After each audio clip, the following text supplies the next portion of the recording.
Baik, sebelumnya Assalamualaikum warahmatullahi wabarakatuh. Perkenalkan kami dari kelompok 2 dengan anggota Dika Agnes Windari, Fakih Alfiansyah, Novita Laraswanti, dan Yustriono. Di pertemuan kali ini, kami akan menjelaskan tentang analisis internal. Untuk definisi analisis internal adalah pemeriksaan terperinci atas elemen atau struktur sumber daya, kemampuan, dan kompetensi perusahaan. Tujuannya adalah untuk mengidentifikasi kekuatan dan kelemahan perusahaan. Analisis internal melibatkan identifikasi dan analisis kemampuan bisnis untuk merencanakan pengembangan atau produksi produk dan promosi. Selanjutnya yaitu faktor-faktor internal. Ada beberapa faktor di dalamnya. Yang pertama adalah faktor pemasaran. Pemasaran adalah starting point setiap kegiatan bisnis. Fungsi-fungsi perusahaan yang lain seperti produksi, persediaan, keuangan, SDM, dan sebagainya merupakan derivat langsung atau tidak langsung dari fungsi pemasaran. Selanjutnya yaitu keuangan dan accounting. Faktor keuangan memberikan gambaran tentang kemampuan perusahaan dalam menghasilkan keuntungan atau laba perusahaan yang tergambar dalam laporan keuangan perusahaan. Faktor yang selanjutnya adalah produksi, operasi, dan teknik. Bagian operasi dan teknik berkaitan dengan upaya pengendalian produksi di pabrik tetap terjaga sesuai rencana. Pengendalian produksi adalah fungsi untuk menggerakkan barang melalui siklus manufaktur keseluruhan dari pengadaan bahan baku sampai dengan pengiriman produk jadi. Yang selanjutnya adalah faktor personalia. Bagian personalia berkaitan dengan perencanaan, pelatihan, dan penempatan staf yang sesuai dengan rencana perusahaan dalam jangka waktu tertentu. Yang selanjutnya adalah faktor manajemen mutu. Manajemen mutu dilaksanakan dalam menjaga kualitas kerja dan produk sehingga tetap memenuhi standar yang diinginkan. Faktor yang selanjutnya adalah teknologi informasi. Teknologi informasi merupakan bagian dari sistem penunjang pengambilan keputusan manajemen dalam berbagai hal. Pengelolaan informasi berbasis komputer sangat menentukan proses pengambilan keputusan perusahaan. Yang selanjutnya adalah organisasi dan manajemen umum. Ini adalah faktor terakhir, yaitu pengelolaan SDM yang benar dalam organisasi dimaksudkan untuk menyinergikan kemampuan dengan kesesuaian bidang staf sehingga pekerjaan yang dilaksanakan dapat maksimal. Baik, kita langsung masuk ke slide selanjutnya, yaitu pendekatan analisis internal. Ada 3 analisis. Yang pertama adalah analisis PIMS, yaitu analisis untuk mengidentifikasikan faktor strategik utama yang bertanggung jawab terhadap terjadinya 80% variasi dalam profitabilitas di antara perusahaan database. Yang kedua yaitu analisis rantai. Analisis rantai adalah salah satu cara untuk menguji staf dan tingkat kinerja apabila ada di antara kegiatan-kegiatan internal perusahaan. Yang terakhir adalah analisis fungsional, yaitu analisis yang dapat diatur dalam proses kompetensi sesuai fungsi bisnis seperti pemasaran, keuangan, penelitian, dan pengembangan, serta operasi. Selanjutnya akan dijelaskan oleh Mbak Novita Laraswanti.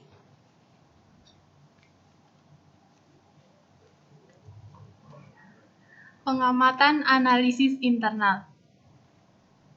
Pengamatan lingkungan internal dengan analisis PIM atau Profit Impact of Marketing Strategy.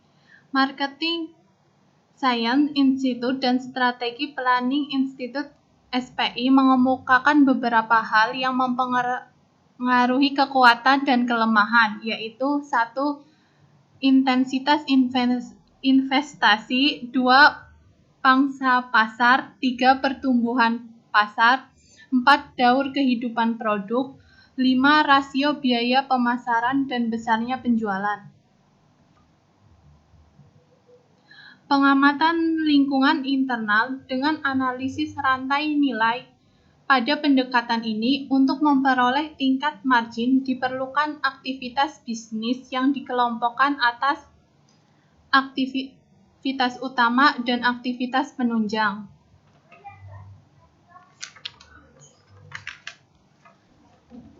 Pengamatan lingkungan internal dengan analisis fungsional.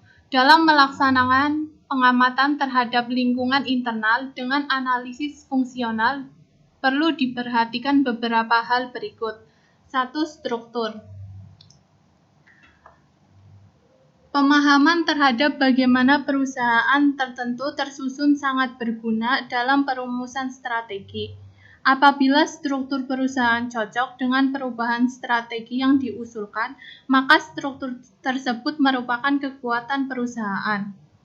Apabila sebaliknya, merupakan kelemahan perusahaan dan akan membuat strategi tidak dapat dilaksanakan dengan benar. 2. Budaya. Budaya perusahaan adalah sekumpulan keyakinan, harapan, dan nilai yang dipelajari dan dibagikan oleh anggota organisasi dan disampaikan dari satu generasi ke generasi berikutnya yang mencerminkan nilai-nilai pendiri perusahaan dan misi perusahaan. 3. Pemasaran.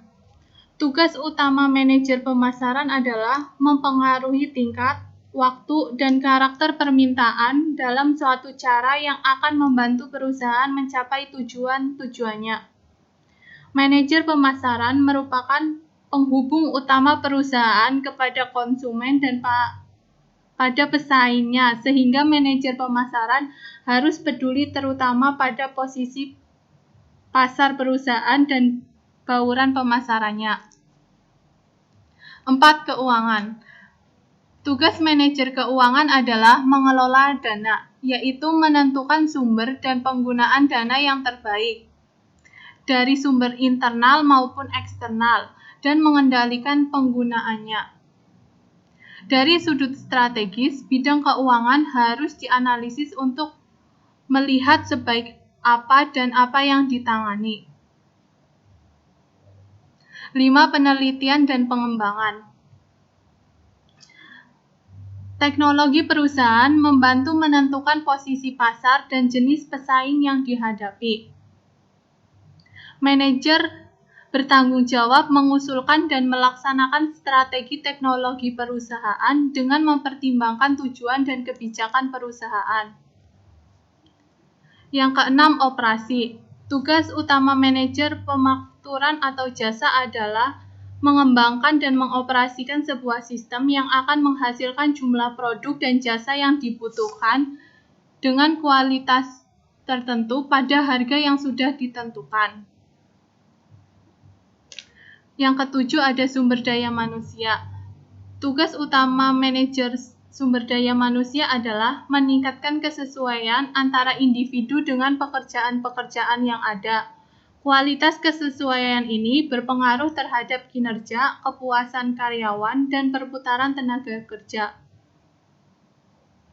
Dan yang terakhir adalah sistem informasi.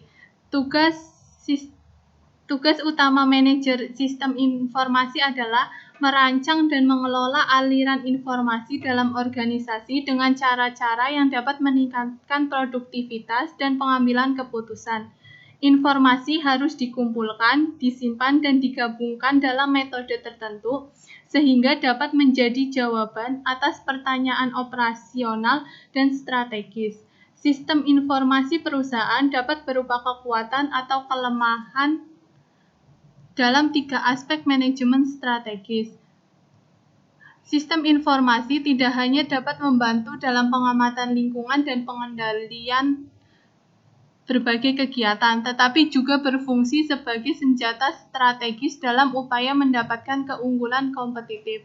Selanjutnya akan dibacakan oleh Mas Yus.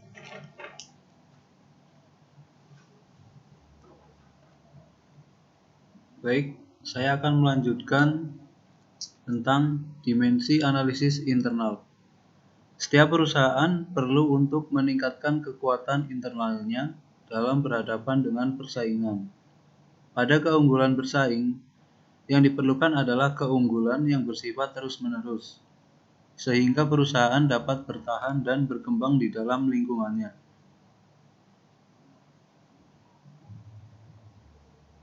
Tiga komponen untuk mengembangkan keunggulan internal.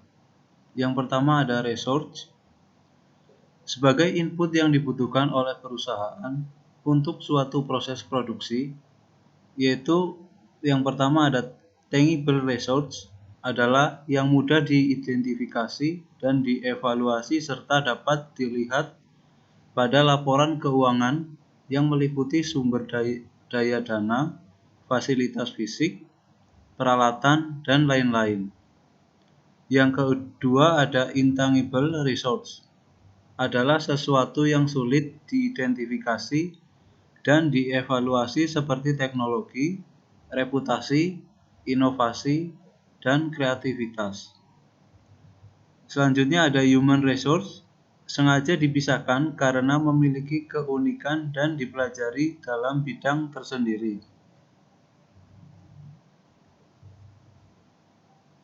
Yang kedua ada capabilities. Capability adalah sekumpulan resource yang menampilkan suatu tugas atau aktivitas tertentu secara integratif. Pendekatan identifikasi di atas dapat dilakukan untuk analisis variabel ini seperti pendekatan fungsional dan rantai nilai.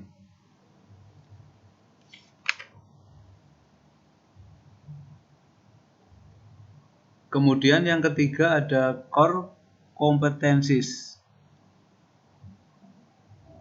Core competencies adalah dasar dari pengembangan kekuatan internal perusahaan untuk mencapai keunggulan bersaing yang berkelanjutan atau SCA. Faktor utama pembentuk core competencies ini adalah capabilities. Selanjutnya akan disampaikan oleh Mas Fakih.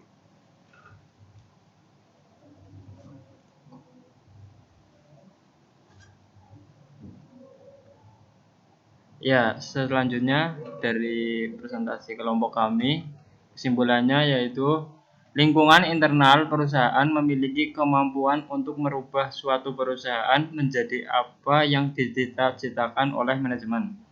Lingkungan internal merupakan proses mengidentifikasikan terhadap faktor-faktor yang menjadi kekuatan dan kelemahan suatu perusahaan. Proses internal perusahaan tersebut dapat dianalisis dengan menggunakan pendekatan fungsional, yaitu analisis yang dilakukan oleh masing-masing fungsi dalam perusahaan dengan mengkaji manajemen. Analisis internal adalah proses perencanaan strategi menentukan letak kekuatan dan kelemahan suatu perusahaan. Lingkungan internal menurut merupakan kekuatan dan kelemahan perusahaan pada area fungsional bisnis, termasuk manajemen, pemasaran, keuangan, akuntansi, produksi atau operasi, penelitian dan pengembangan, dan sistem informasi manajemen.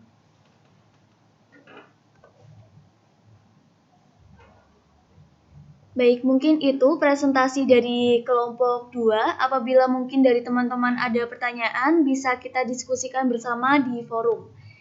Baik, terima kasih. Apabila ada kesalahan, kami mohon maaf. Wassalamualaikum warahmatullahi wabarakatuh. Tuing.